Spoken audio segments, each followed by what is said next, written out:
Jake Morrison wiped the sweat from his hands as he stared at the massive alien ship through the viewport of the U.E.'s Harmony. 3 years of planning had led to this moment. First contact with the Zephyrians, beings who had mastered space travel.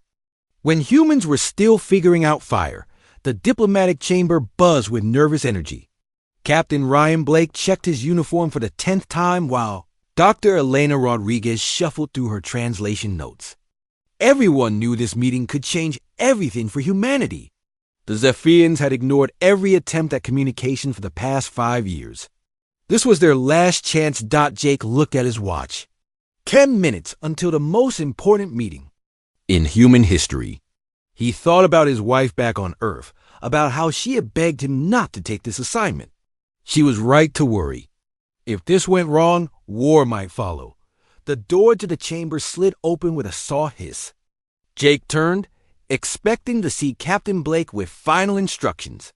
Instead, a small figure in pink pajamas toddled into the room, dragging a stuffed rabbit behind her. "Lucy!" Jake rushed to his daughter, scooping her up in his arms. "What are you doing here? You should be with Maria in the family quarters." 2-year-old Lucy giggled and wrapped her tiny arms around her father's neck. Her dark hair was messy from sleep, and she smelled like the vanilla cookies Maria had been making with her that afternoon. "Gaddy work?" Lucy asked, her big brown eyes looking around the formal chamber with curiosity. "Yes, sweetheart. Daddy's working. You need to go back to Maria right now." Jake moved toward the door, but it was too late.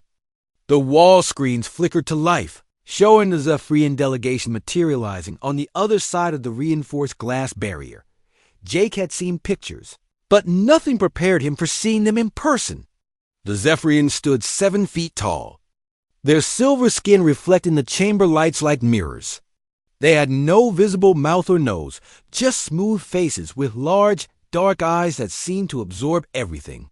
Most unsettling were the crystalline structures growing from their shoulders and arms, which pulsed with soft blue light. Captain Blake entered the chamber, took one look at Lucy, and his face went pale. "Morrison, what is your daughter doing here?" "I don't know, sir. She must have gotten away from Maria." The Zephyrians began their communication ritual. The crystals on their bodies started glowing brighter, and a complex series of tones filled the chamber. It sounded like a computer trying to sing all mathematical precision and calculated frequencies. Dr. Rodriguez frantically worked at her console, trying to decode the patterns. Jake had heard recordings before, but experiencing it live was different. The sounds were beautiful in a cold, perfect way, like listening to a machine dream of music.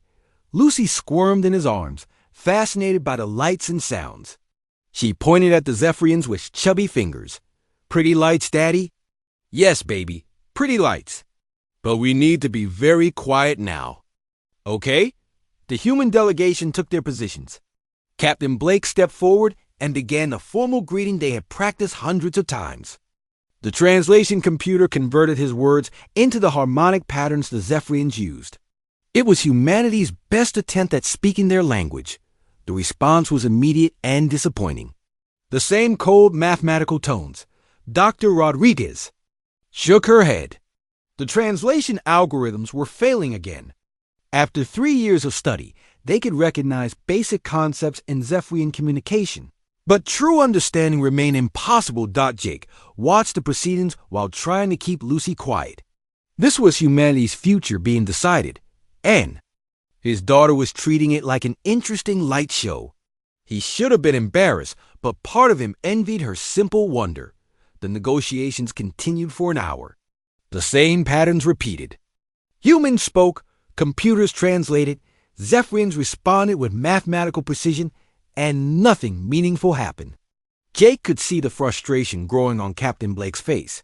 Lucy had been patient, but now she was getting restless. She wiggled in Jake's arms and made soft baby noises.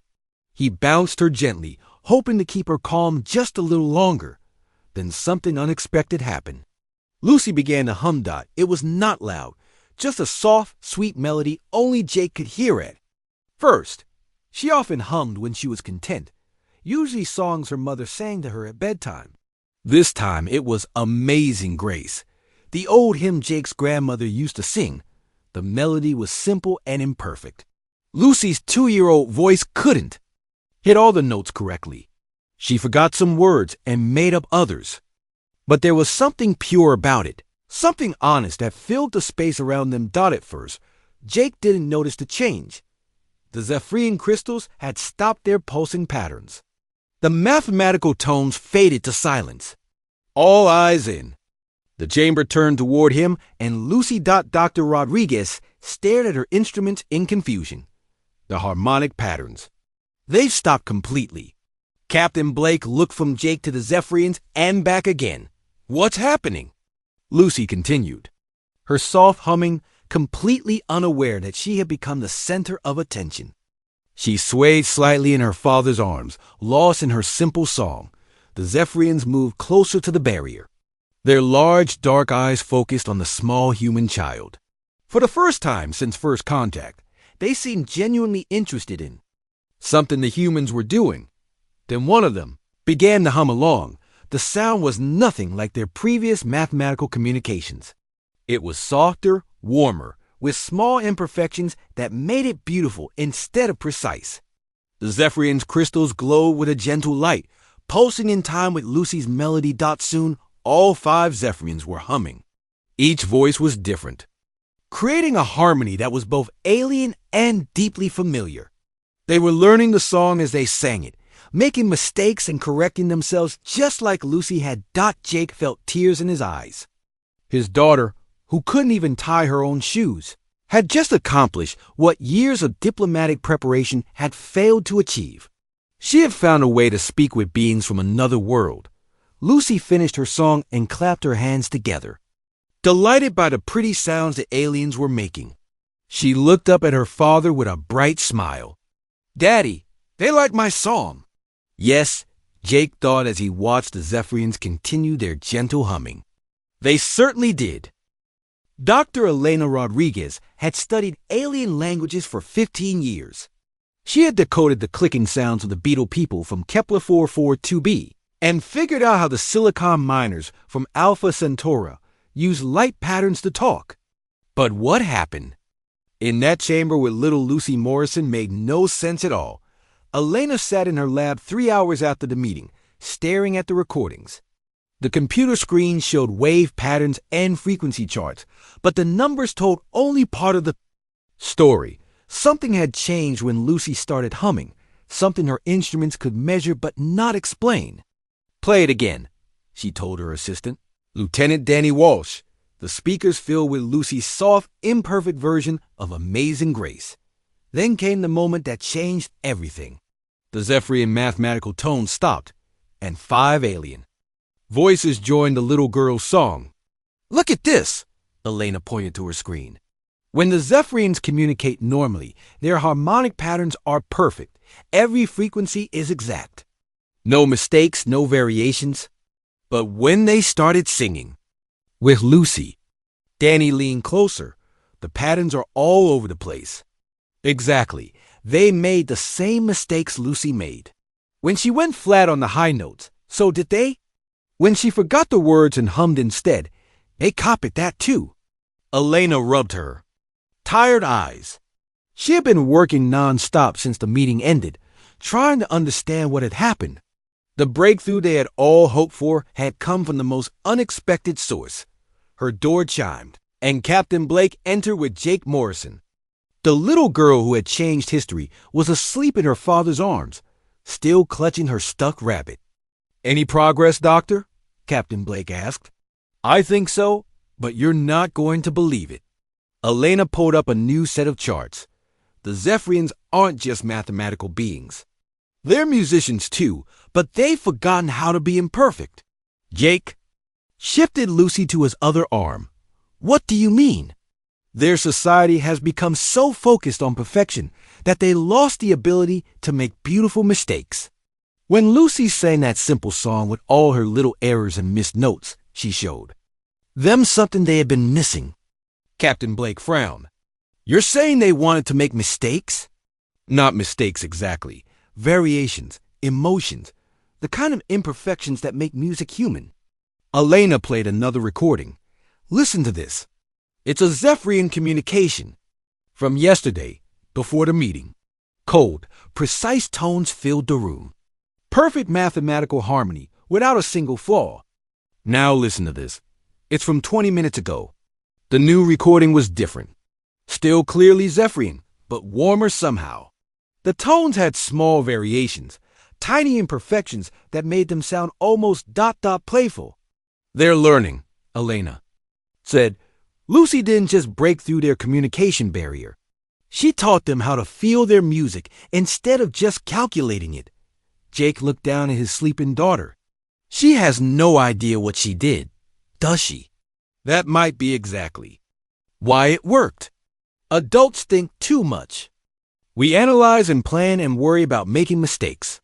Lucy just sang because she felt like singing. Captain Blake paced a small lab. Where do we go from here?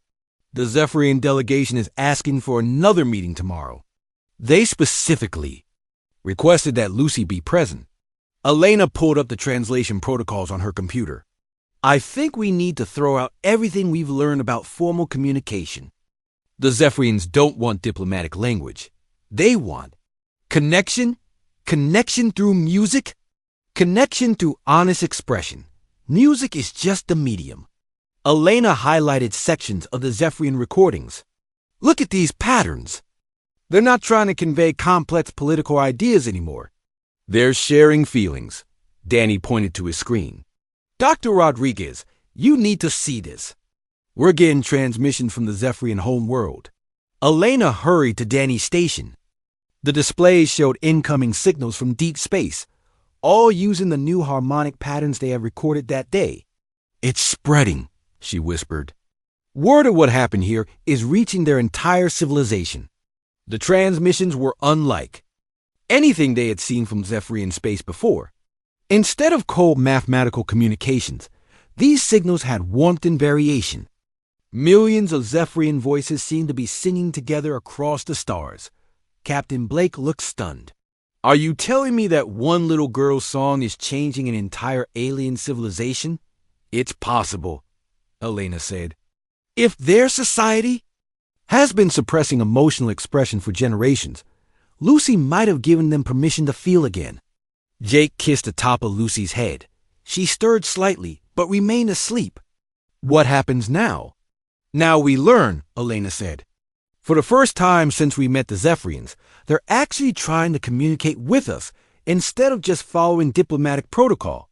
She pulled up a new transmission that had arrived minutes earlier. The pattern was complex but clearly intentional. When she played it through the speakers, it sounded like a question.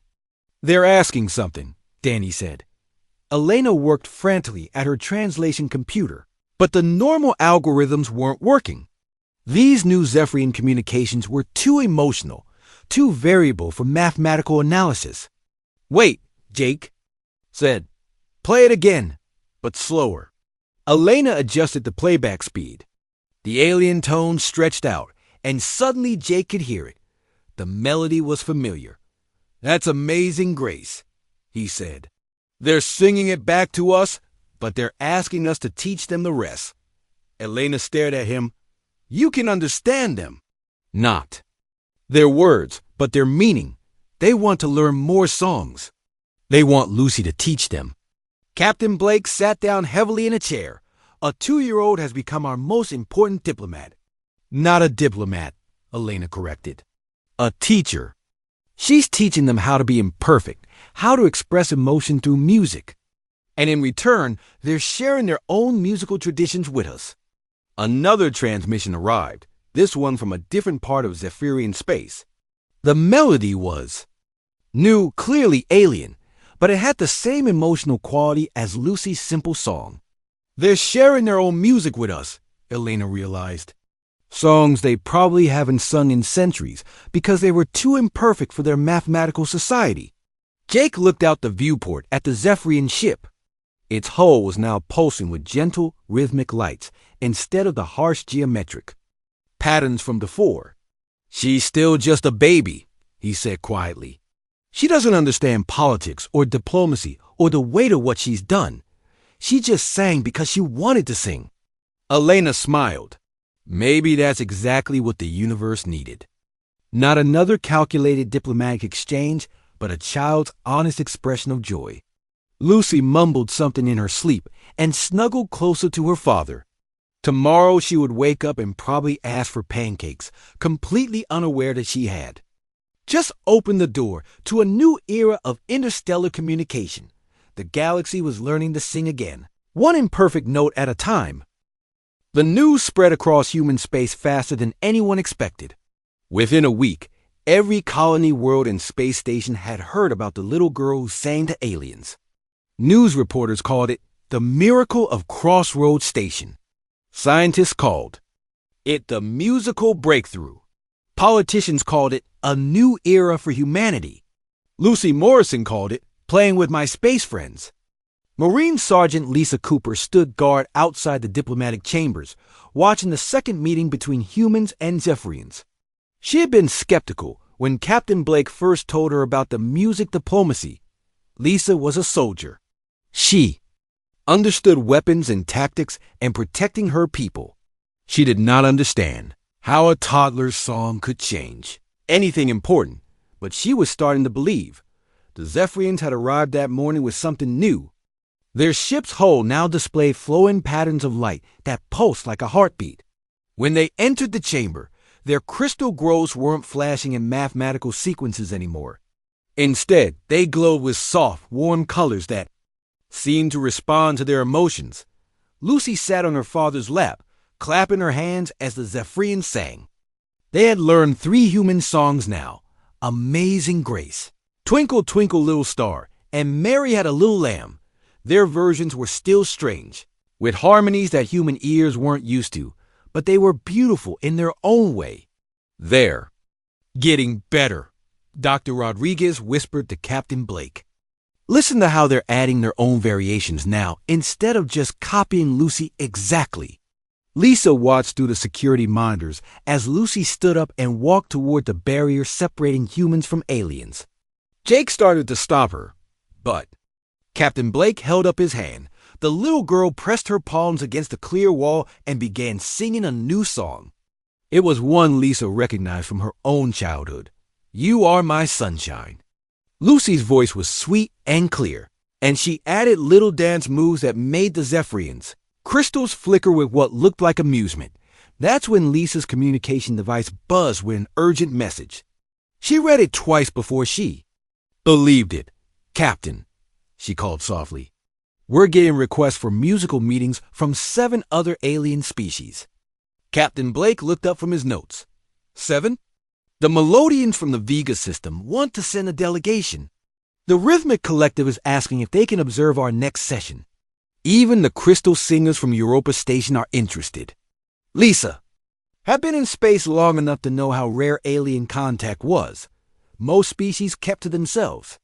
The few that interacted with humans did so through careful, formal protocols that took years to establish. The idea that 7 different species suddenly wanted to talk was almost impossible to believe. It gets better, Lisa continued reading. The Melodians say they've been trying to communicate with other species for centuries, but their music was too complex. They think human children might be the key to simpler communication. Dr. Rodriguez stopped her translation work. The Melodians communicate through music? Apparently. They say their songs are mathematical compositions that take years to learn. But when they heard recordings of Lucy singing, they realized they might have been making it too complicated. Jake looked down at his daughter, who was now teaching the Zephyrians how to clap along with her song. Lucy, you're becoming quite popular. Within hours, Crossroads Station was busier than it had ever been.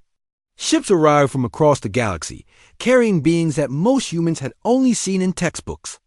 The Melodians looked like tall, thin humans, with extra fingers that moved like they were always playing invisible instruments. The Rhythmic Collective were short, round creatures that moved in perfect synchronization with each other. The Crystal Singers were exactly what their name suggested, living beings, made of musical crystal. Lisa found herself protecting the most unusual diplomatic mission in human history. Instead of formal negotiations and treaty discussions, she was guarding what looked like a children's music class. Lucy seemed completely comfortable with her new alien friends. She taught them simple songs and learned to clap along with their more complex rhythms. When the crystal singers played melodies, by changing the frequency of their crystalline bodies, Lucy laughed and tried to hum along. "This is unprecedented," Dr. Rodriguez told Captain Blake as they watched the session. "We have 9 different species in one room, all communicating through music. Some of these species have been at war with each other for centuries. And they're all getting along because of a 2-year-old singing. Not just getting along. Look at this." Elena showed him her translation computer.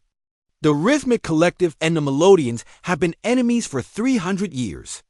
They couldn't communicate because the Rhythmics thought the Melodians were too chaotic, and the Melodians thought the Rhythmics were too rigid. What changed? Lucy's imperfect singing showed them both that music doesn't have to be perfect to be beautiful. Now they're creating songs together." Lisa watched the impossible scene unfold. The Rhythmic Collective was teaching Lucy to keep steady time by tapping her feet. The Melodians were showing her how to make her voice go up and down like their finger movements. The Crystal Singers created background harmony while the Zephyrians added their own ethereal tones. It was the most beautiful sound Lisa had ever heard, and it was being created by species that had never worked together before. "Sergeant Cooper," Captain Blake called her over. "I need you to coordinate security for something much bigger." "Sir?" "We're getting requests from 43 different species now. Word is spreading that humans have found a universal language. They all want to send representatives." Lisa stared at him. 43? The Galactic Council has been trying to get these species to communicate for over 1,000 years. Most of them have never spoken to each other, but they're all willing to come here and sing with a human child. Lucy finished teaching the aliens the wheels on the bus and immediately started another song. This time it was Old MacDonald Had a Farm, complete with animal sounds that made her alien audience flicker and pulse with what could only be joy. "How is this possible?" Lisa asked. Dr. Rodriguez looked up from her instruments. "Children don't have the same barriers adults do. They don't worry about making mistakes or looking foolish. They just express what they feel.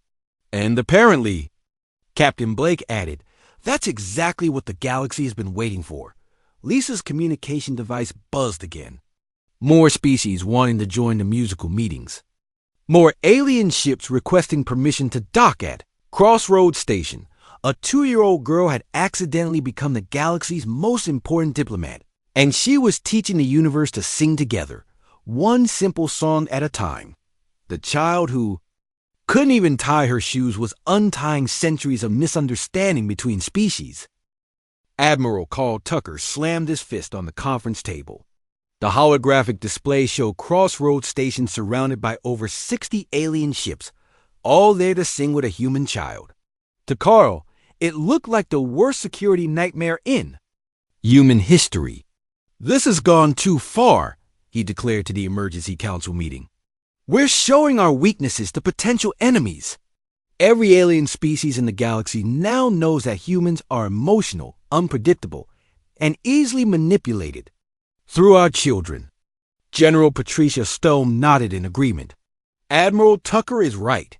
We've worked for decades to establish humanity as a strong, rational species. Now we look like we're led by a toddler's whims." Colonel Betty Hayes, Tucker's chief strategist, pulled up tactical displays. 47 of the species currently at Crossroads Station have military capabilities that exceed our own. They're studying our emotional responses, learning our cultural weaknesses.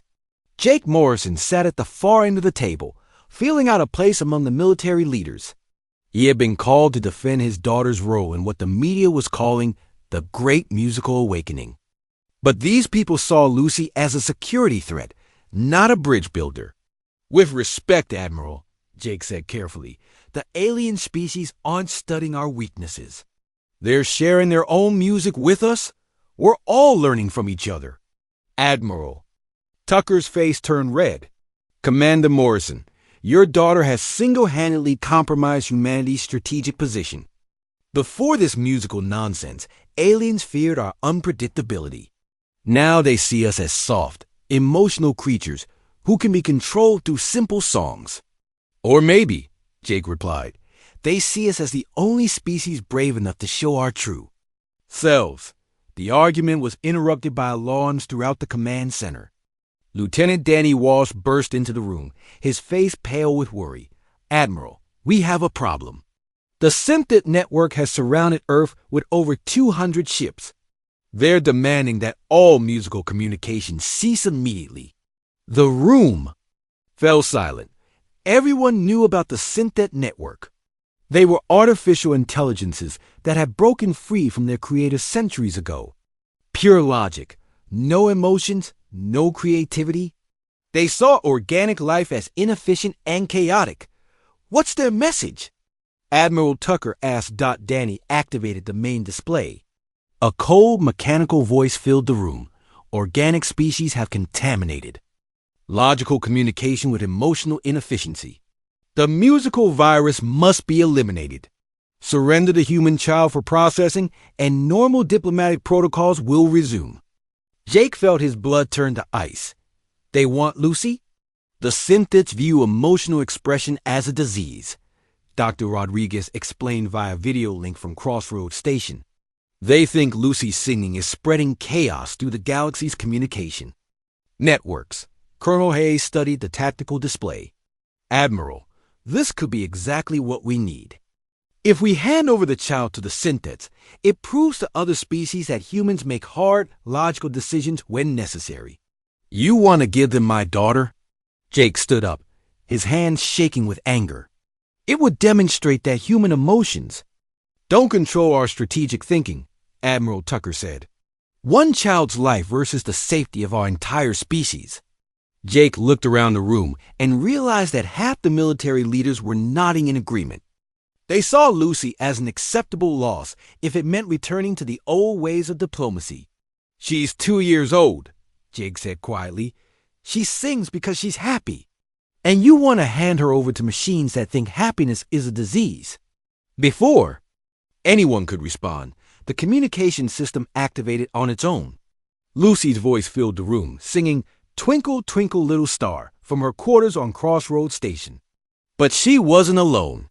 Dozens of alien voices were singing with her, creating a harmony that was both beautiful and impossible. Turn that off, Admiral Tucker ordered. I can't, sir, Danny said, working frantically at his controls. The signal is coming through every communication channel we have. The aliens have linked all their ships together into one massive communication network. The singing continued. Lucy's pure, simple voice leading a chorus of beings from across the galaxy. Zephyrian crystals hummed in harmony. Melodian finger songs added complexity. Rhythmic collective percussion kept perfect time. Crystal singers provided ethereal background melodies. Sir, the tactical officer called out, the Synthid ships around Earth are malfunctioning.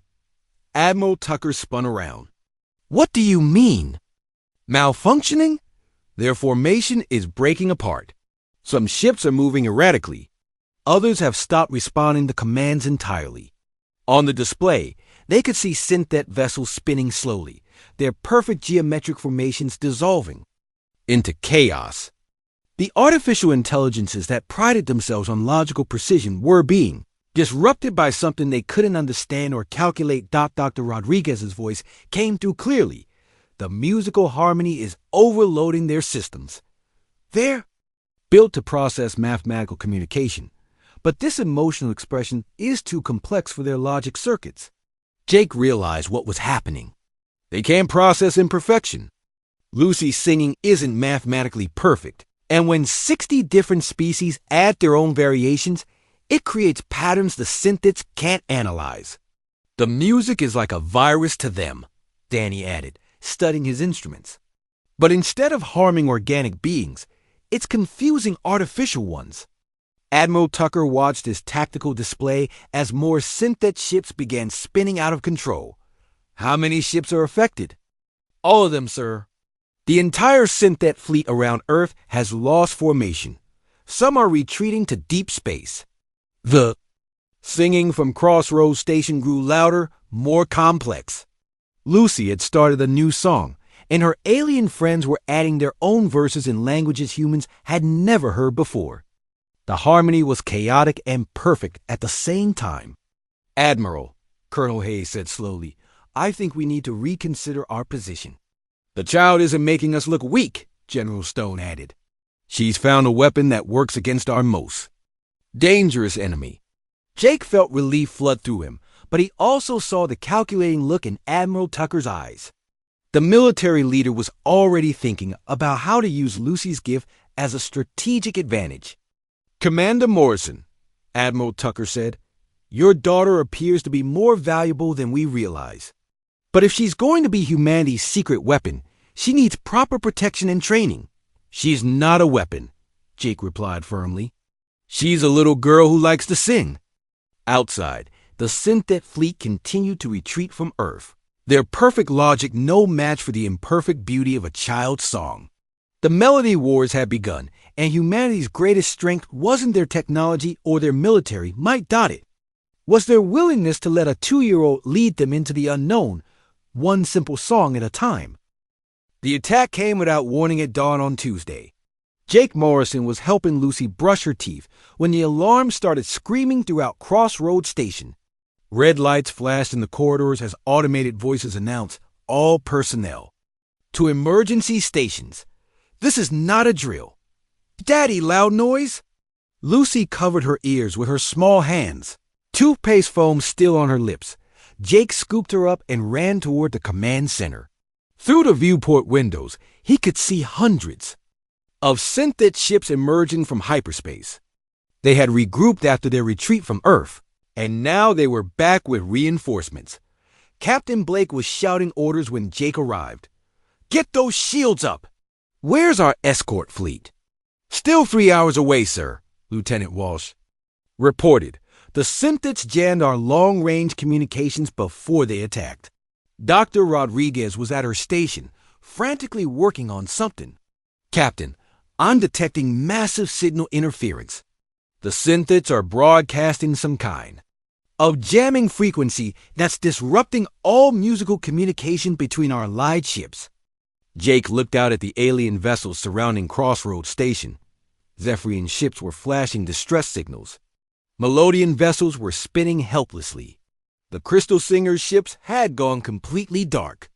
Without their musical coordination, the Alive fleet was falling apart. "They learned from last time," Captain Blake said grimly. "They're blocking the harmony that gave us an advantage." Lucy squirmed in her father's arms, pointing at the chaos outside. "Space friend sad?" "Yes, baby. The space friends are having trouble." Marine Sergeant Lisa Cooper ran into the command center, her armor scorched from weapons fire.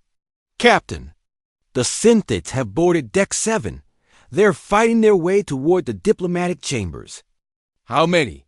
"At least 50 units, sir." "Our weapons aren't very effective against their armor." Jake felt his heart race. The Synthets weren't just trying to stop the musical alliance. They were coming for Lucy directly. "We need to evacuate the station," Captain Blake decided. "Get everyone to the escape pods." "Wait," Dr. Rodriguez called out. "I'm getting something strange on the communication channels." She put the signal through the speakers. At first, it sounded like static mixed with the Synthet jamming frequency. But underneath the electronic noise, Jake could hear something familiar. Lucy perked up in his arms. "My song." It was amazing grace, barely audible through the interference. Somewhere out there, their alien allies were still trying to sing together despite the jamming. "The Zephyrians are maintaining a backup frequency," Dr. Rodriguez explained. "They're using their crystal formations to create a secondary communication network." "But it's too weak," Captain Blake said. "The harmony is broken." Lucy wiggled out of her father's arms and walked to the main communication console. She was so small that she had to stand on her tiptoes to reach the controls. "Lucy, no!" Jake reached for her, but she was already pressing buttons with her tiny fingers. The communication system activated. broadcasting throughout the station and to all the ships outside. Lucy's clear, sweet voice began singing Amazing Grace, the same song that had started everything.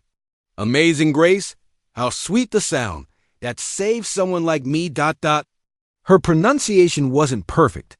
She still forgot some of the words and made up others, but her voice cut through the synth jamming like a beam of pure light. The effect was immediate. The alien ships outside began responding. Zephyrian crystals started glowing in harmony with Lucy's song. Melodian vessels resumed their graceful movements. The crystal singer's ships blazed with renewed light. The jamming frequency is being overwhelmed, Dr. Rodriguez reported in amazement. Lucy's voice is creating harmonic resonance that's amplifying the alien communications, but the synthids adapted quickly. Their jamming signal grew stronger, trying to drown out the singing.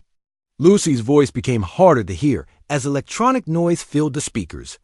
Jake watched his daughter struggle to be heard over the artificial interference. She kept singing, her small face determined, but the synthids were winning the battle of frequencies. That's when something unexpected happened. Captain Blake began singing along. His deep voice joined Lucy's high, sweet tones, creating a harmony that was stronger than either voice alone. Dr. Rodriguez added her voice next, then Lieutenant Walsh, then Sergeant Cooper. Soon everyone in the command center was singing Amazing Grace, their voices blending together in perfect, beautiful harmony. The song spread throughout Crossroads Station. Human voices in the corridors, in the engineering decks, in the weapon stations. Maintenance workers and security guards, scientists and diplomats, all singing the same simple hymn. The harmonic resonance is increasing exponentially, Dr. Rodriguez shouted over the singing. Multiple human voices are creating interference patterns the synthids can't compensate for. Outside, the alien ships were responding to the growing harmony, not just with their usual musical communications, but with something new. They were learning to sing like humans, with emotion and imperfection and heart. The synthid jamming frequency began to waver. Their perfect electronic signals couldn't adapt to the chaotic beauty of hundreds of different voices singing the same song in hundreds of different ways. Synthid ships are retreating from the outer perimeter, the tactical officer reported. Their formation is breaking down again. But the battle wasn't over. The synthid boarding parties were still fighting their way through the station, and they weren't affected by the musical harmony. They were coming for Lucy, and they were getting closer. Deck 5 is compromised, Sergeant Cooper reported. They'll be here in minutes. Jake picked up Lucy, who was still singing despite the chaos around her. Her voice was getting hoarse, but she didn't stop. She seemed to understand that her song was holding everything together. "We need to get her to the escape pods," Jake said. "No," Captain Blake replied. "If she stops singing, we lose the harmonic advantage. The Allied fleet needs her voice to coordinate their attack, but the synthids will capture her. Then we make sure they don't get that chance." Captain Blake activated the station's internal communication system. "All hands, this is the captain. We have hostile forces on board. They're trying to stop a little girl from singing. I don't know about you, but I find that personally offensive." Throughout the station, human voices grew louder, more determined. The song that had started with one small child had become an anthem of defiance. Lucy looked up at her father with tired eyes, but kept singing through her hoarse throat. Amazing Grace was no longer just a song. It had become humanity's battle cry, carried by the voices of people who refused to let artificial intelligence silence the beauty of imperfect expression.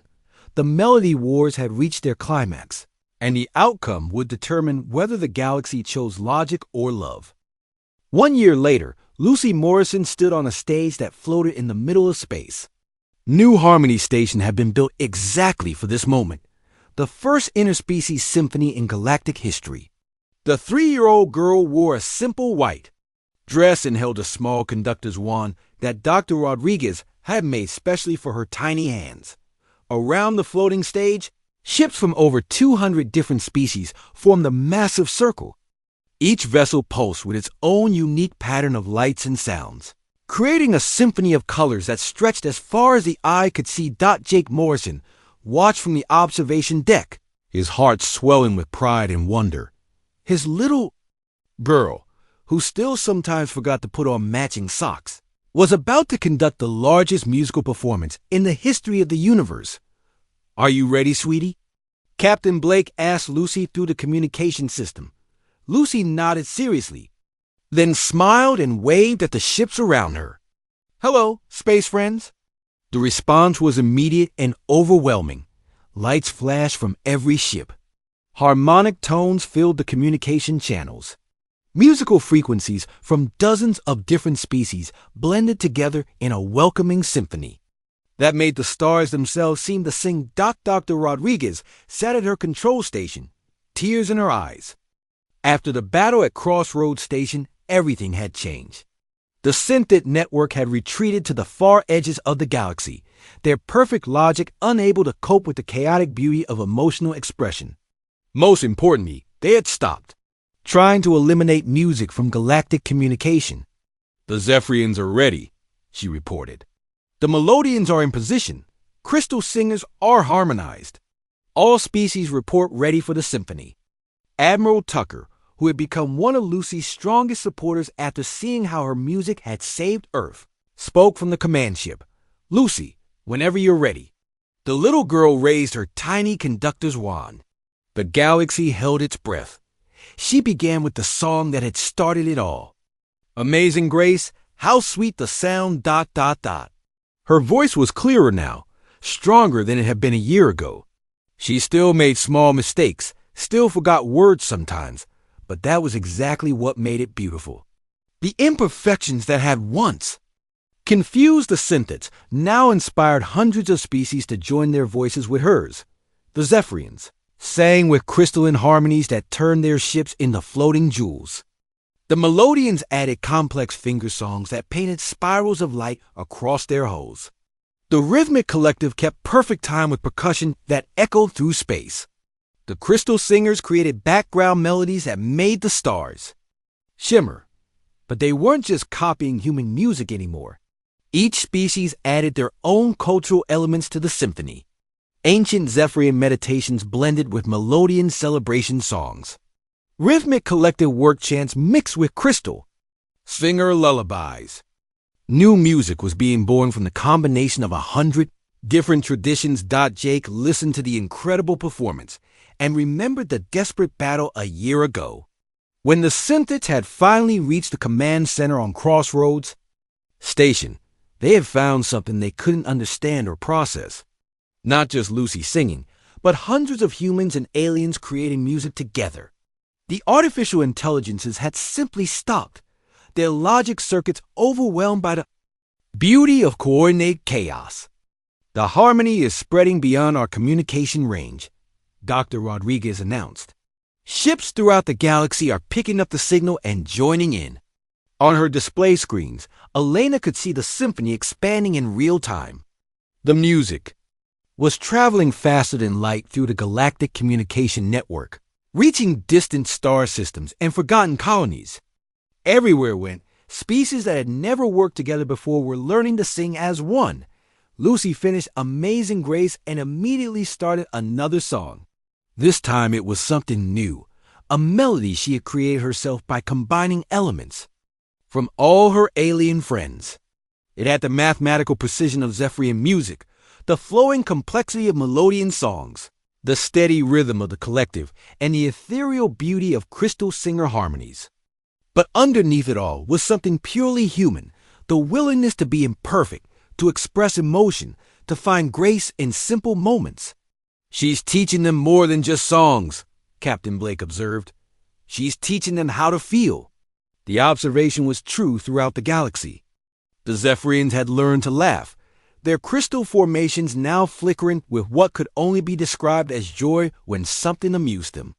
The Melodians had discovered the beauty of silence, adding pauses to their music that made the notes more meaningful.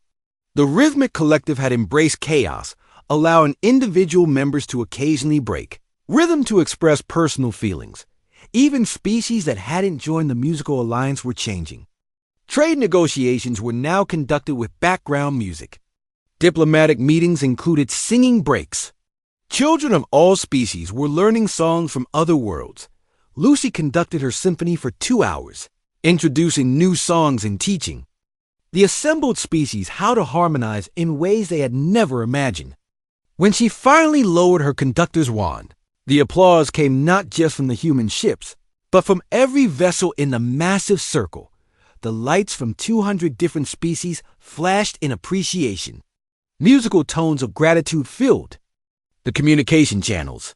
Some aliens had learned to clap like humans, while others expressed their approval through color changes or harmonic vibrations. "Thank you, space friends," Lucy called out, her small voice carrying across the galaxy through the communication network. "That was fun." Jake smiled as he watched his daughter wave goodbye to her interstellar audience. She would never fully understand what she had accomplished. To her, it was just singing with friends who happened to live on different worlds. Doctor Rodriguez began shutting down her equipment, but the symphony continued. The alien ships weren't ready to stop making music together. They had spent centuries communicating through cold mathematics and formal protocols. Now they had discovered the joy of expressing their feelings through song, and they didn't want it to end. "The Galactic Council has officially adopted the Harmony Accords," Admiral Tucker announced. "All future diplomatic meetings will include musical communication as a standard protocol." "And what about the synthets?" Jake asked. "They've requested a meeting," Captain Blake replied with a slight smile. "Apparently, they want to learn how to sing." Lucy yawned, tired from her big performance. "Daddy, can we go home now?" "I want to teach Mama the new song." Jake picked up his daughter, the little girl who had accidentally changed the galaxy by refusing to be anything other than herself. As they headed toward their transport ship, the symphony continued around them. Hundreds of species singing together, learning that the most beautiful music comes not from perfection, but from the courage to express what's in your heart. The universe had learned to sing, and it would never be silent again. Amazing Grace had found its way to the stars.